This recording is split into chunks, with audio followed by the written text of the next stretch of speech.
I'm not really talking to anybody. I have 17 subscribers now, so I think maybe I'm talking to 17 people, but I'm pretty sure one of those is my husband, so there's just probably only 16 people.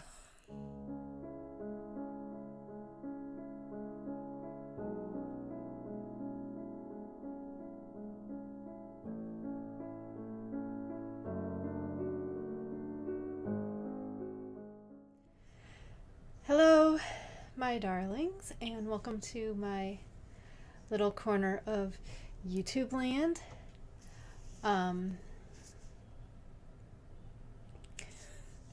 Today is episode 11. 11. Okay. And later on, we're going to be talking about stitch counts and how to insert them into your work, how to figure out all that math and stuff. So stick around for that. But first, it's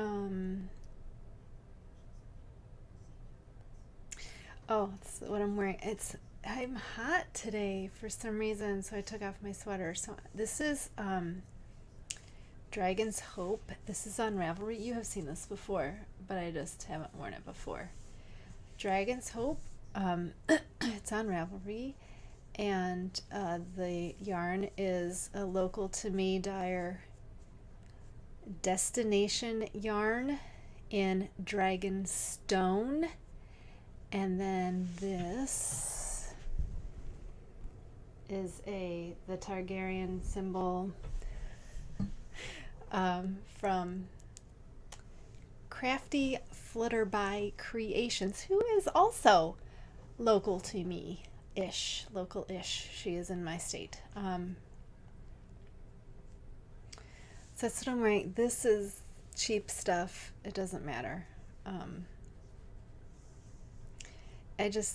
Red was my feeling today, I guess. I don't know. I'm so sweaty. I don't know why I'm sweating. I took a nap. That might have been it. It made me all ugh. Okay, so no finished items yet, because remember I told you this was going to be finished this week. This lace that had, remember, 6 holes and 10 here. I've decided, after much deliberation, that this is going to be frogged. Look, see, I already took the needles out, and it's already falling off the side. The reason I'm frogging it is because my end here, I'm only able to get 4 lace holes, and I don't want it to end like that. I don't want my last lace panel to be shorter than my other lace panels. If anything, I'd like it to be bigger than my other lace panels. So I'm going to, I have to count, but I'm probably going to frog it just back to the first mesh repeat, and then do my 8-hole pattern and finish it that way. It should be fine. It's really not. In fact, I'm gonna go ahead and frog this right after this episode, because I got something I want to put in here. Yeah, because I'm down to, I keep track of, seriously, of course you can't see that. I keep track of all of my notes, all of my weights, including how many holes I had to go and stuff. That's even in pen, and it doesn't show up, whatever. So anyway, I need this bag for this thing. So one of the things we were doing this month, remember, was trying to find a triangular to replace that 6-row repeat that is not mine. So I had like 6 different, I went around and looked at a bunch of free patterns to get an idea of how it's constructed and stuff like that. I actually had a printout of a bunch of them, and then I ended up searching one more time because none of them, okay, when I look at directions, when I look at a pattern, I kind of see it as a blueprint in my head, and then it kind of, as I'm reading the pattern, it becomes like a 3D image, if that makes sense. So like I will see what it's weird. And knit and crochet are the only things that my brain does that for. It does not do that for anything else. So I was just reading these and I was like, yeah, I don't want to do that one.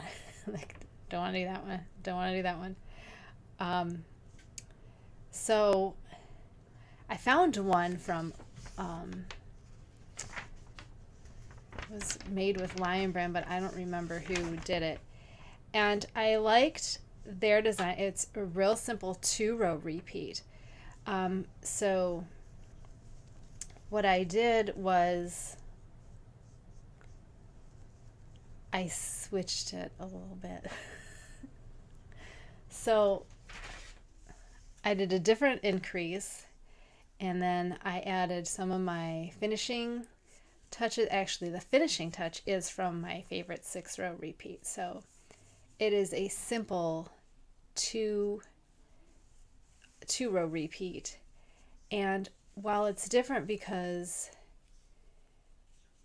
it does have, okay, the one I love so much is weird because for the odd rows, she has you make an increase on one end and decrease at the other end, which just keeps the shape, and it keeps the stitch counts the same, but it kind of shifts the yarn over in a different way. And I'm always grabbing this one because it's just the first one out. So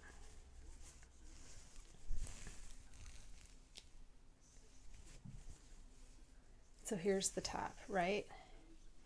So even though this is a different weight, I'm getting a similar, and you're not going to be able to know because this is blocked and this one isn't. So we're getting a similar shape, not quite the same. Hers is like a little bit more boomerang, but I'm pretty sure when I block this, we're going to see a difference, because like this has already been blocked, so this doesn't really help me. Oh, other than to show how the color progresses, which is what I wanted to show you from the color progression. So it goes like this, right? We have, and it's just, which one's the top? Okay, it's just a different color progression. So this goes like across, and this goes a different across, because I'm not doing the decrease and the increase to shove it along. But what this doesn't do, which I'm not sure how this is going to work out, because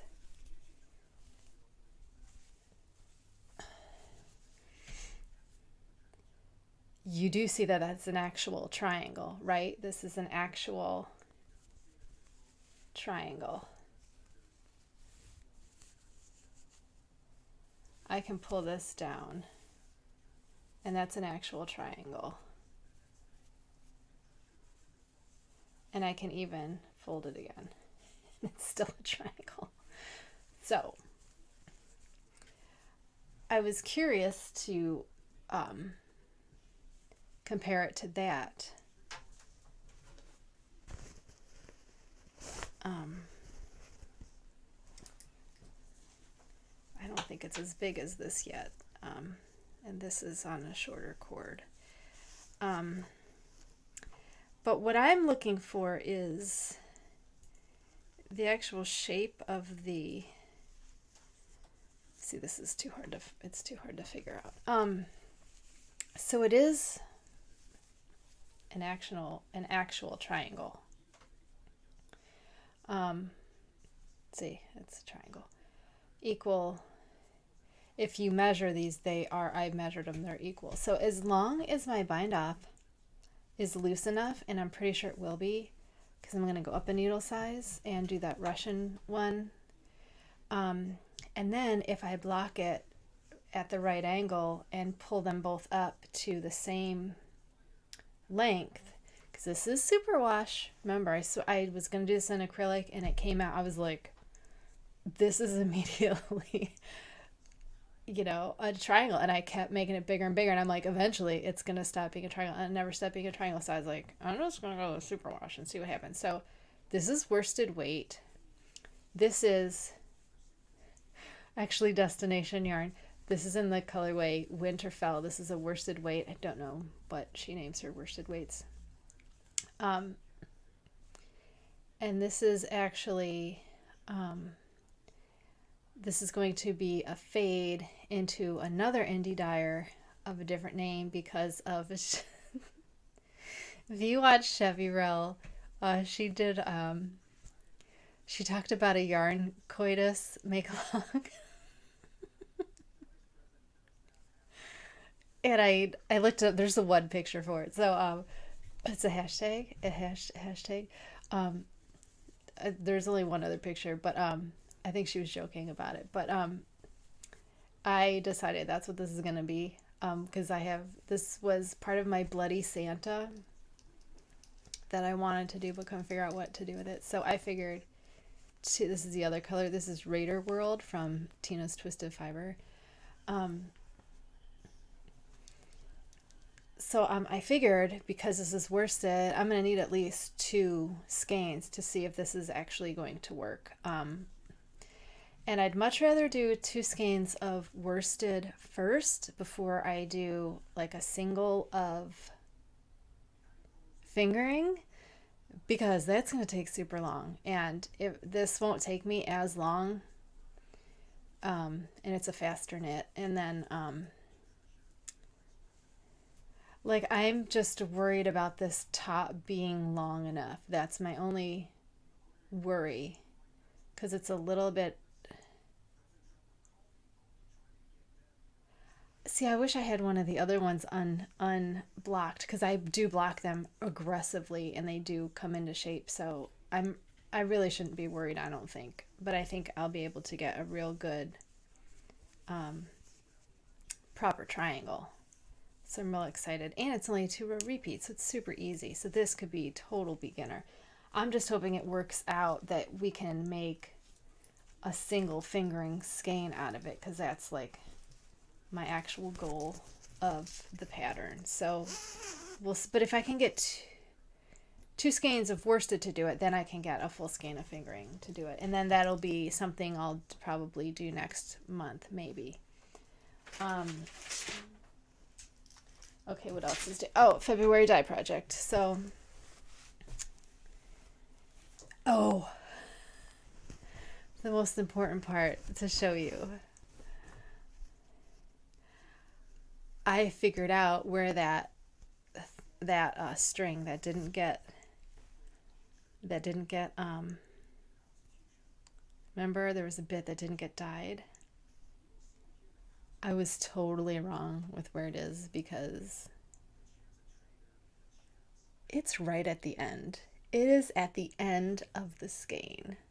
So when I undid the top and started pulling it to cake it, this was what I saw, and I like immediately dropped it and went for the other one. No, wait, I think I caked it up this way and then just spun it, then did it the other way.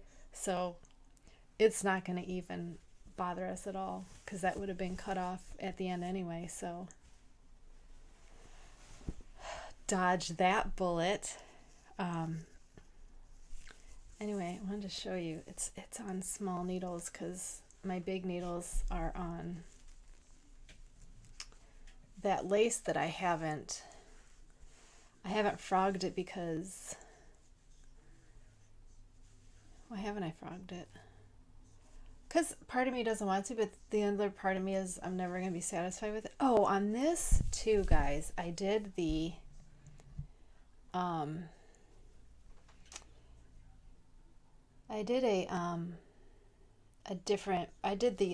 what I'm calling the traditional cast on, and I hate it even more. I hate it even more than the garter tab. So I think I'm just gonna write a garter tab because look, now it pokes up. It's got the like a mountain peak, and I hate that even more than the dip of the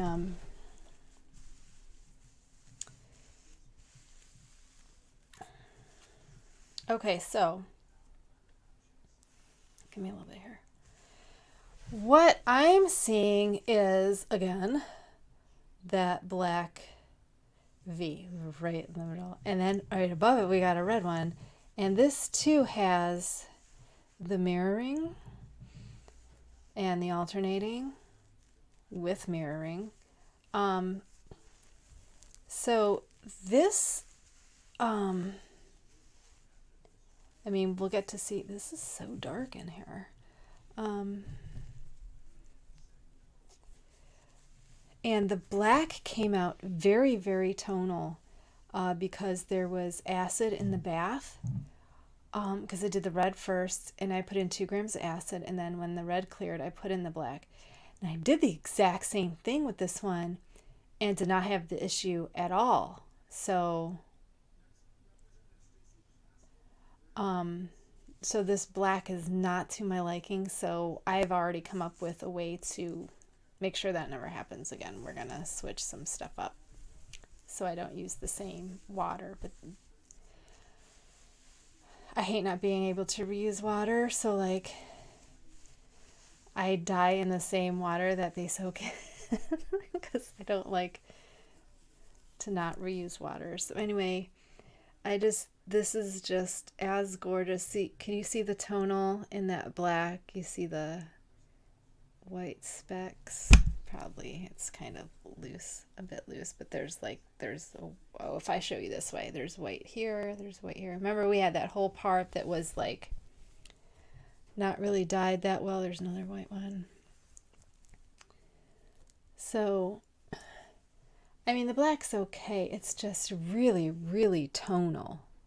Can you see that? That's really tonal. I don't like that tonal. I like my blacks to be black, black, really, really deep black. So it's funny because it's like the dye's like right on top, and I've never had that happen because I don't dye with, I put my dye in and then I let it sit and then I let it get up to temp and then I put my acid in. So it's been in there for a while. That's how I've always done my blacks because I don't want tonal blacks. I mean, not much to say about this until we get more done, but it's working up a lot like that one, so I really like it. And I'm very interested to see, we're going to do this exact same dye pattern in April with 4 colors, so it should work up like this just with 4 colors. So it'll be fun to compare this one to that one and see you know what happens, where the colors go and stuff, because it's basically the same dye pattern. This one just only has 2 colors instead of 4 colors. So depending on which one I like better, I might just I'm probably not going to offer this half and half with a twist ever. I'm probably only going to do it on the 4 color, but I was curious for my own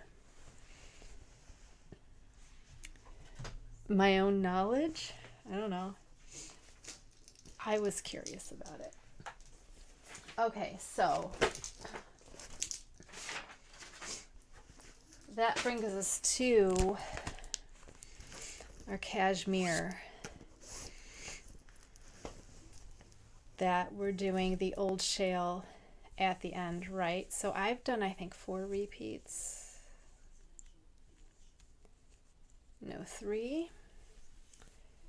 3 repeats of the old shawl, and what I did this time is I did not do there's a garter ridge, and I replaced that with a old shawl is a 4-row repeat, and your first repeat is the actual holes, the yarn overs, and then in the decreases, and then your next row is purl, then your next row is knit, and then your next row is another knit, which is that gives you that ridge. And I wanted to see what would happen if I didn't do a garter ridge. So my plan is to finish this off. I don't have my lace shawls in here. They're in the other room. So I'm going to finish. I'm going to do 8 holes. I'm going to do 8 repeats of the old shawl, and then I'm going to do 3 garter ridges. That one only got 2. 3 garter ridges, which is what I do on my lace shawls, and then the bind off. So I'm also thinking if I can get these done sideways, because I'm working on the garter version, if I can then make that into a stockinette version sideways, we can also do this lace sideways, or my mesh lace sideways. We can add those into them too, so we could have some choose your own adventure shawls that are first choose your shape, choose your construction. Are you going to do top down, side on the bias, whatever it is you want to do. Of course, that's assuming that my triangle one works out. However, this one we worked until 40 grams were left. Okay, so here's a trick, because we're about to segue into our stitch counts and how to put lace in here. Because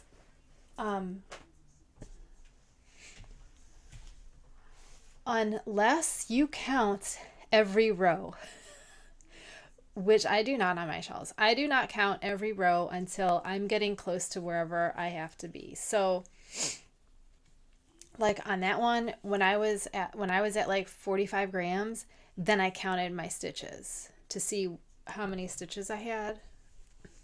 Okay, so here's what I do. I start with my middle stitch. I come to my center stitch, which is I always have my center stitch marked. So then I come to the end, and there's 3 stitches for salvage. Okay, so there's 3 there. So I don't count those 3. I count after the 3 to right before my center stitch on one side, and I write that number down, or I'm going to forget it. And then I come to the other side, and I skip the first 3, and then I count until the center stitch. Okay, you don't count the center stitch, obviously, because that's in the middle, and that doesn't count for anything. So if those 2 numbers do not match, you need to get them to match. So what I do to make them match is I will add in a second increase on whatever side needs it. Like this time, I'll tell you what my numbers were. My green one was only 1 stitch off. Because, sometimes you forget a yarn over or, an increase, So this one, my first side had 127 and my second side had 129. And I worked, if you work out, you start with 1 and then you're going to go add 4 each. No, you're going to add 2. So it goes up by threes. So 129 was the number I needed. Obviously, I mean, I wouldn't have done too many. I would have done too few. So anyway, what I did then was, you gonna be able to see this? Okay, no. I'm gonna mark it on my board. Okay. So, because this is also in your stitch counts, because you have to have the right stitch count, okay? So what did I say? I was at 127. Now let's go down before that, because I actually frogged rows back because I was at 40 already. So I frogged back to 123 and 125. Okay? So then each row gives you 3, right? So we know, no, each row gives you 2. So we know we're going to 127, and we know 2 more, we're getting to 129, because we know 129 is where we need to be, right? So, whoops. So this is where we are. 125, 127, because we're going to add 2. Each row adds 2, right? So we're looking at the thing in half. So one side and the other side. And each half gets 2 increases per right side row. So we're not even talking about the back side, the wrong side row. So we need 125 plus 2, 127 plus 2 is 129. And this is what we need. So how do we get there? So we already know to get to 129 from 123, we need 6. And knowing we have 2 spots to do this, we do, and 3 more to give us 129. Okay? So before you get to your cutoff point, which was 40 grams,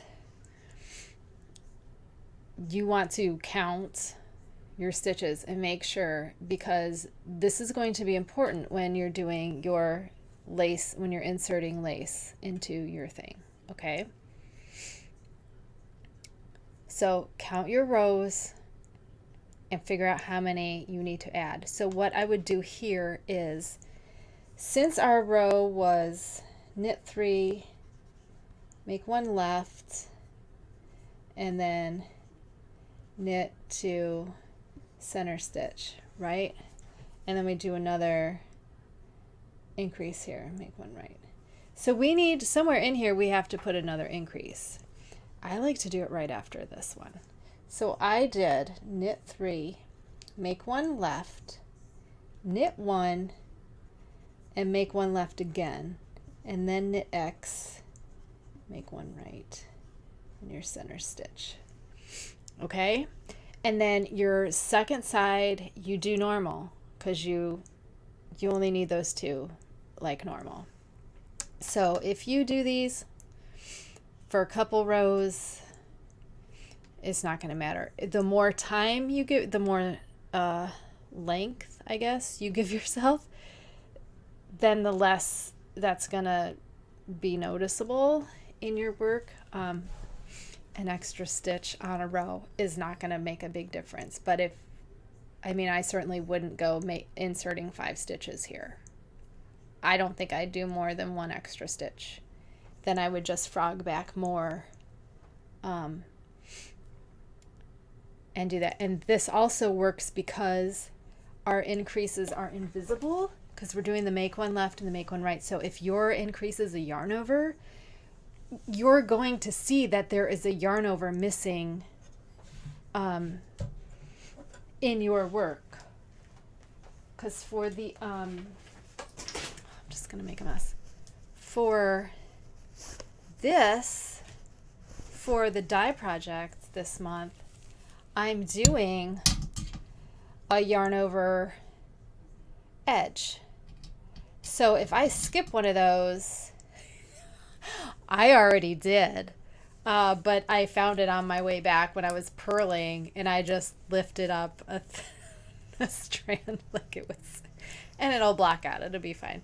But sometimes I do the yarn overs because then it's easier to not mess up because you can see it. With the make ones left and right, you don't even see these. You don't see these, which is also why I really like them, is because they're practically invisible. See, I went on an aside and I lost myself. Okay, so if that's why I'm saying, when you might want to, when you hit 50 grams, check then do a stitch count. Because anytime you find that your stitch count is off and you don't want a frog, just fix it that way. And even if your increase is like mine, let's say we have a knit 3 and a yarn over, then I would knit 1, make 1 left. Because I would not make another yarn over because you're gonna see that. So make an invisible one, make 1 left, or on the other side make 1 right, depending on where you are. Okay, if you're doing, write this down. If you're doing a top-down shawl, and you are always going to you're going to make 1 left. So you're going to have left leaning on the first side.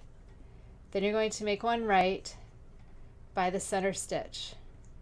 Okay, then the other side is the exact same. You're going to make 1 left and make 1 right. So left, right. Okay? So that's something handy if you don't want to use whatever increases they tell you. Make 1 left, make 1 right by the spine. Then on the other side of the spine, make 1 left, and then at the other edge, make 1 right. Does that make sense? That will give you invisible increases on your shawls. Okay? Why am I shutting this? Because we're moving on to, I didn't intend to tell you all of that, but anyway, I did. Okay, so now we're moving on to figuring out our lace stitch count. Now, this lace count, I already know. I asked him to loosen these for me so I could. Oh, he did. Okay. It's got this stupid bar that is like impossible to hold. Like it needs like a handle or something. Like it's just weird. Okay, so can you see this? This is my modified old shawl because, okay, I'll explain it to you.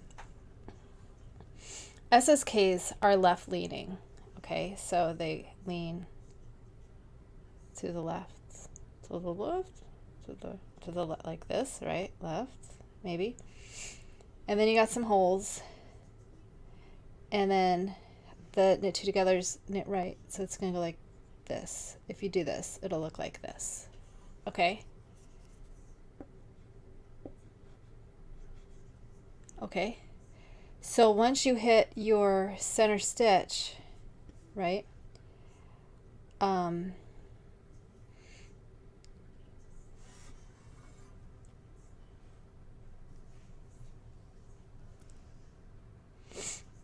Hold on, now I'm confused. I think I just confused myself.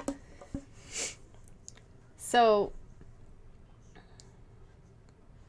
remember we do left.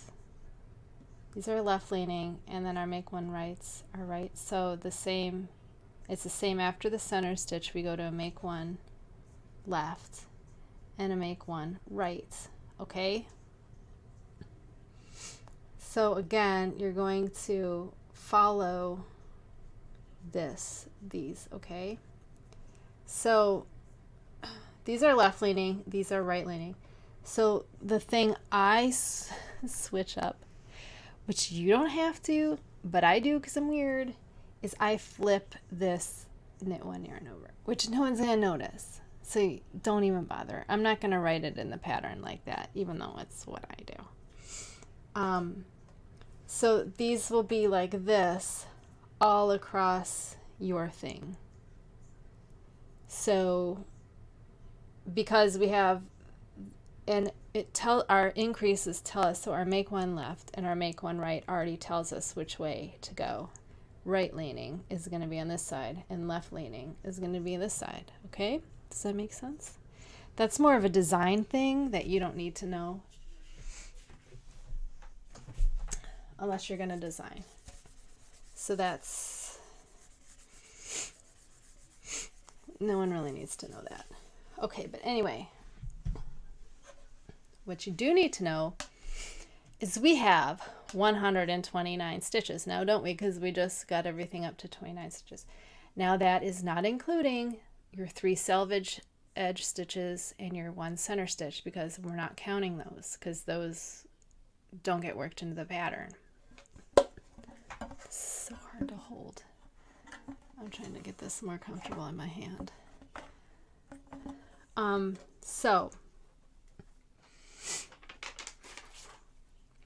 Oh, right, we got to figure out how many stitches are in, this is our repeat, right? This is our old shawl. SSK times 3. So SSK 3 times. SSK takes 2 stitches to make, right? Because it's a decrease. So if there's 2 stitches in each SSK and we're doing it 3 times, there's 6 stitches right there. Okay. Our knit 1 yarn over times 6, the yarn overs we don't count because we're making those, so we need 6 knit stitches. And then over here, 3 knit 2 togethers, knit 2, right? 3 times, so that's another 6 stitches. So 6, 6, 6. So this equals 18, right? So 129 divided by 18 is 7.166. I know this because I did it yesterday. So that means that we can do this repeat 7 times. So let's do, I'm going to do this backwards. 7 times 18 is going to be 126, which means we have 3. Means we have 3 stitches left over from these repeats. So we have to decide where they're going to go. So do you know where I want to put them? I want to put them right after the knit 3. I want to go knit 3, make 1 left, knit 3, and then insert our lace 18 times.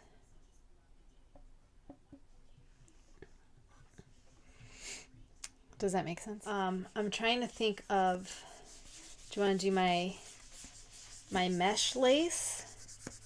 Because I'm going to do this, my mesh lace one is super easy because that's like knit 2 together and knit 2 together,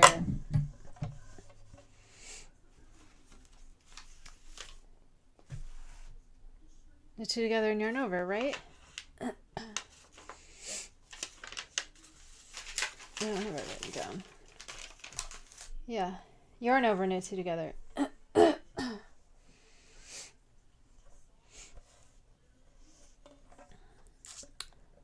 Yeah, so that's a 2. That's just a 2 repeat. So, oh my God.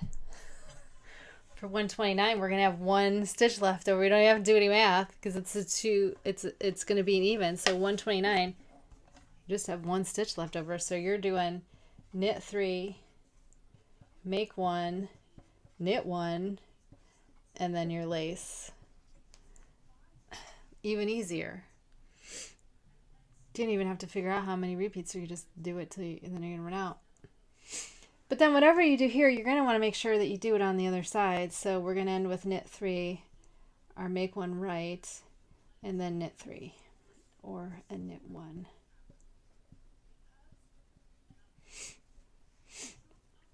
So then you should have your make 1 right, your center stitch, make 1 left, and then your lace. So you want to make sure that they mirror each other, which is why we want to make sure that we have the right amount to start with. Right?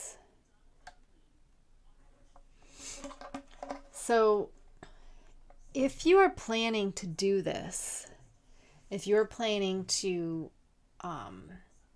go in and replace a lace panel, a lace pattern into something, which is really easy to do. It's just math. It's really easy. You just have to make sure that you have an accurate stitch count and that you know what your pattern is multiples of. Did I go over everything? Or do we have a bigger understanding? If you have questions, leave them in the comments and I will answer them as best I can. Also, if you are not sure what the stitch count is of something, or you want to like do a swatch before you do it, just make sure you mark off your salvage. Do like 3 salvage stitches and mark them off. I mark all my repeats with these little light bulb. Oh my gosh, everything's hitting my microphone today. The little light bulb. So each of these is 18 stitches. Each of these is a repeat. And that's just because I don't like to get to the end of a row or get to my center stitch and realize I messed up. I absolutely hate that.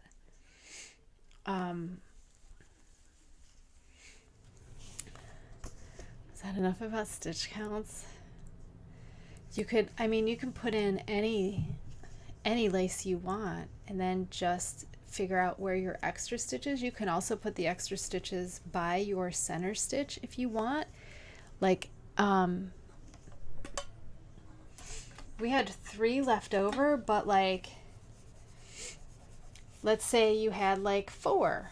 Let's say you have 4 stitches left over. You could put 2 here and 2 right before your next increase. So before your increases is where you want to look at that, where you want to put those. Does that make sense? Because that's basically your canvas. Your canvas of your shawl is your salvage edge and your increase, right? Which is, in our case, is a make 1 left, which doesn't matter because that doesn't count as a stitch because we make it out of thin air. We make it out of the row below. But so if you're doing, let's say, knit 3, make 1 left, you could do knit 2, insert your lace, and then knit 2 before your make 1 right and your center stitch. So really all you have to do is between your spine and your edge. That's all you have to focus on, and then your second half is going to be a mirror of that. So sometimes, like my lace, half is a yarn over with a knit 2 together, and once you hit the spine, the other half is an SSK with the yarn over. Because in those, your spine is the focal point, and I don't have any of these increases because they're just yarn overs, so there's no other leaning, which is why I use the yarn over increases. So on the, when you're looking at the back, when you're looking at the shawl at you, it's going to be coming in and it's going to be making a V because you got SSKs and knit two togethers. I'm trying to think of when you're looking at. But this is all part of what goes into designing, is thinking of things like this and how you want to have the whole part leaning this way and the other part leaning that way. You don't want them leaning the opposite way. So think about it, because your whole thing is a V, right? Here's your spine. So you want this going this way, and you want this going this way.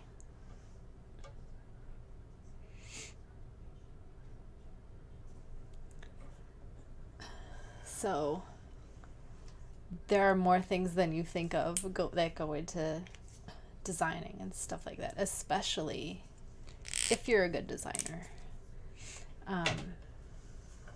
There's a lot of times, especially like because there's a lot of, I guess, indie designers. Oh my god, I've wasted so much money on terrible patterns.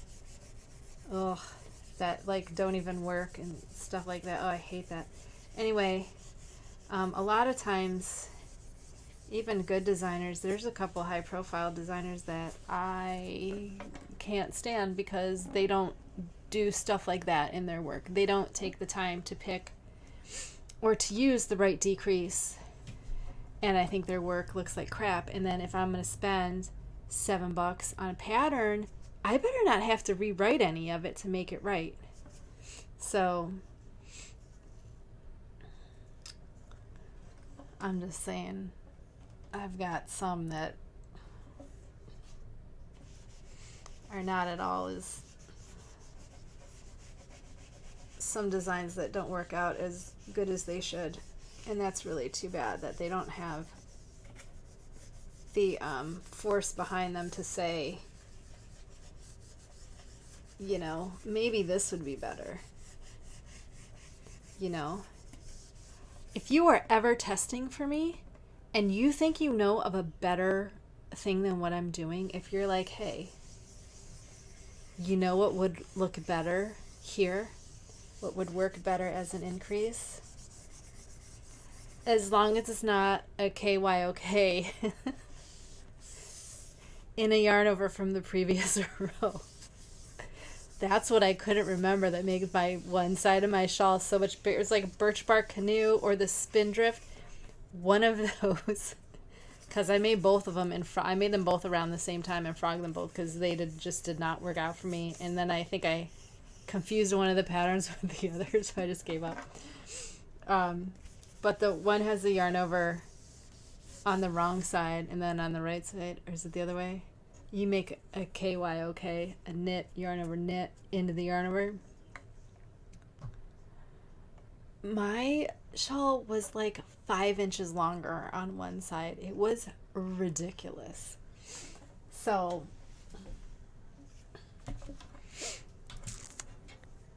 suffice to say, I frogged all of those. How are we doing on time? Oh, we're going over.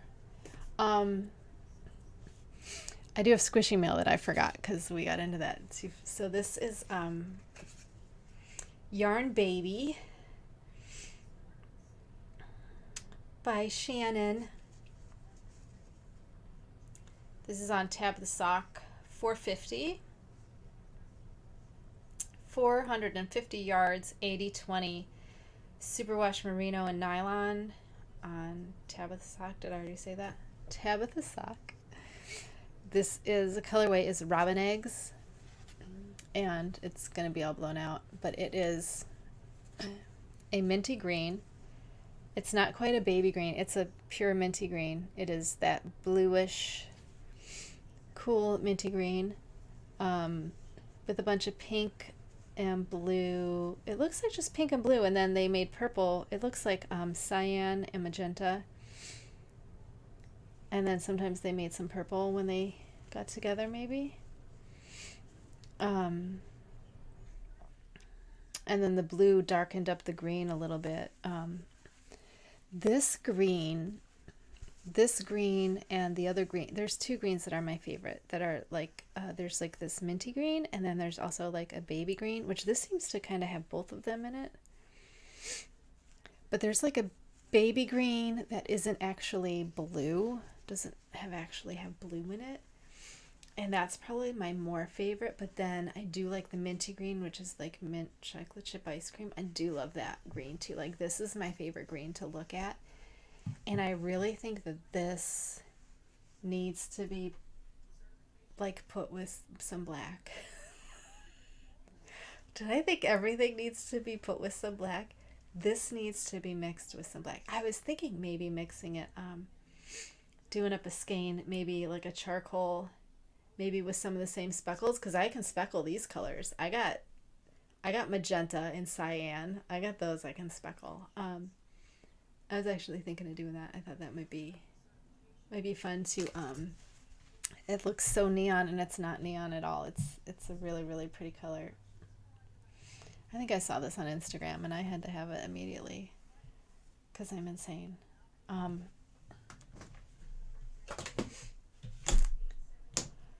So I hope that stitch counting was helpful for you. I know math can be kind of hard, so I hope I kind of helped you with that. You can reach out to me for help. I will help you if I can. Like I said, I'm going to frog this, but I'm not actually going to work on it yet.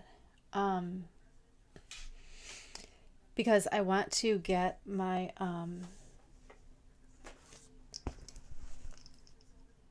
well, this will be finished soon, and then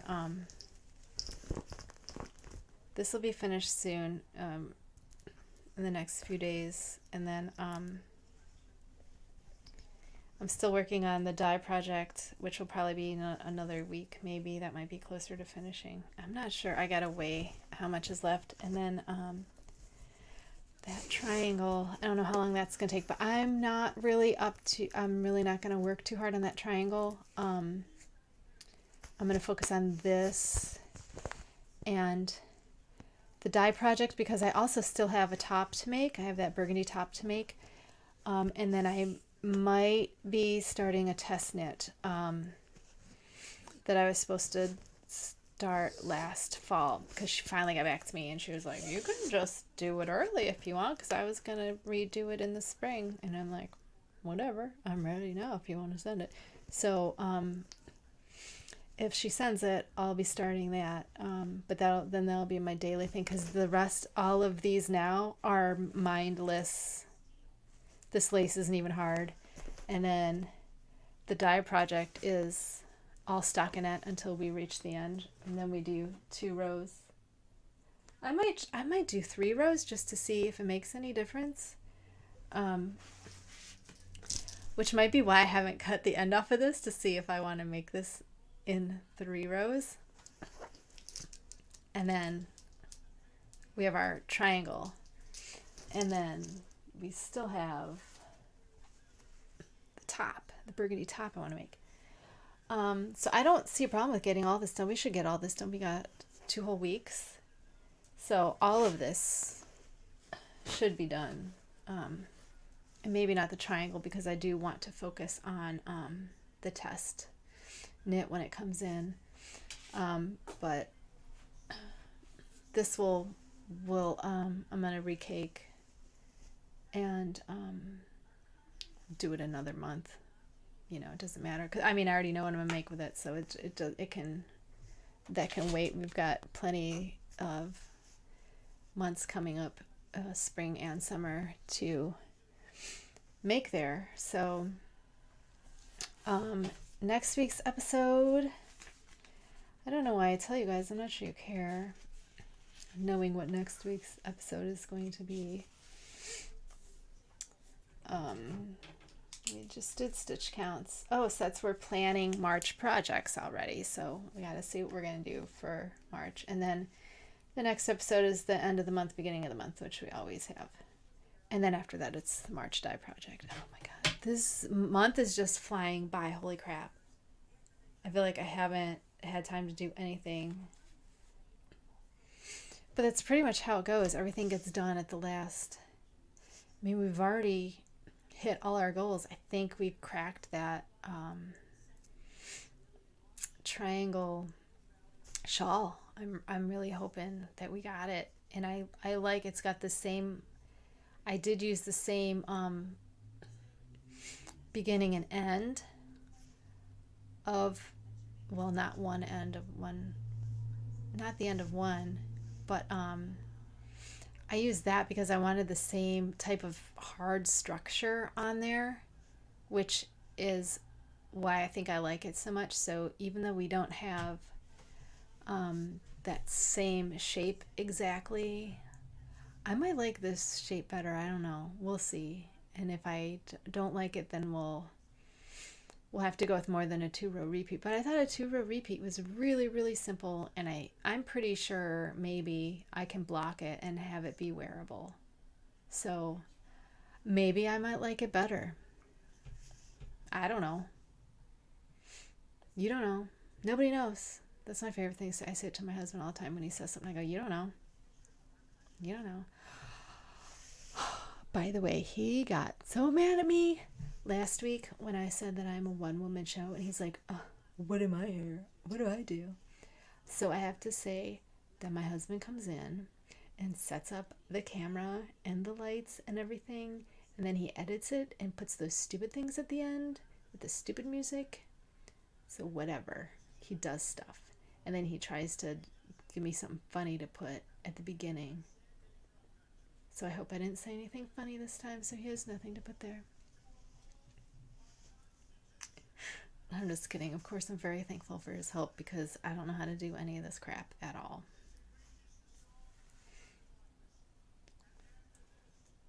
Watch, I've got the impeachment hearings on in the other room.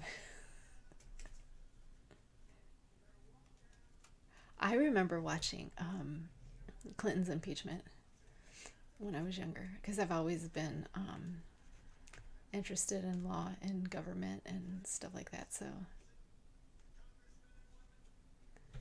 I even watched like the confirmation hearings for I watched Ruth Bader Ginsburg's confirmation hearing. I think I watched the Anita Hill hearings too with Clarence Thomas. I remember watching those too. I've always been into, I don't call it politics, I call it current events. It's currently happening. It's an event that's happening right now. And I don't like when we say things are political when they're not actually political. Like they say that like it's bad. Like, oh, it's political. We shouldn't talk about it. Like, we're self-governing. Of course we should talk about it. But I digress.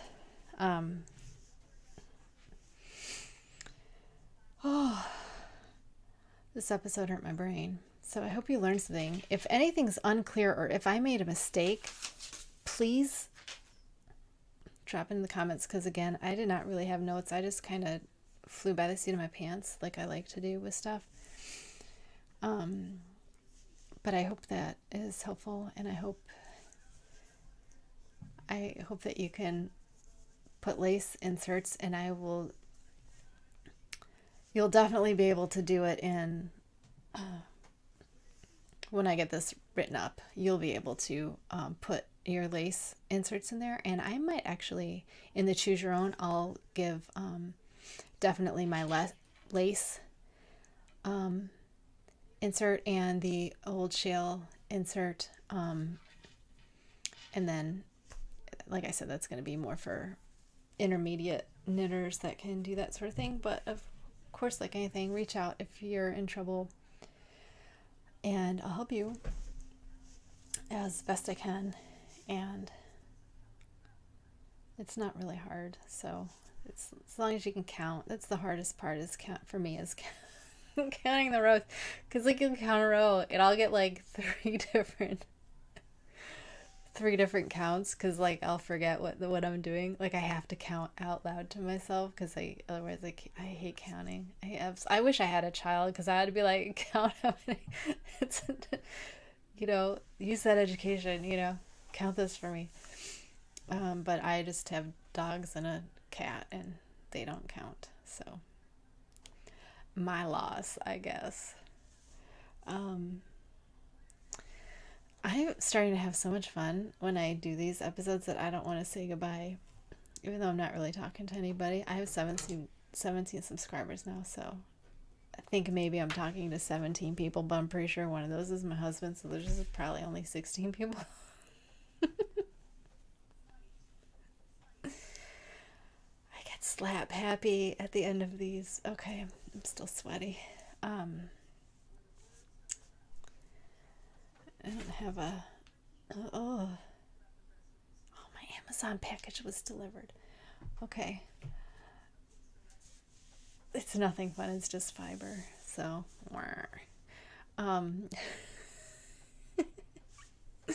anyway, I got my iron yesterday. My iron broke when I was trying to steam out my flower headbands, and it just started leaking everywhere. So I was like, ugh. So I gotta get those done. I think I'm gonna wait till the weekend to do those though, because I'm gonna cake this up and finish that lace and be done. So we'll have a finished up object next week, which will be fun. Okay, I'm gonna say goodbye. Thank you for spending some time with me. I hope you learned something. I hope you had some fun, had a nice relaxing time. When I watch everyone, I'm sitting in my chair and I'm knitting at night. So it's like nice and relaxing, and I got some tea and I'm just knitting along and chuckling along sometimes. Anyway, so have a wonderful weekend. I will see you next week.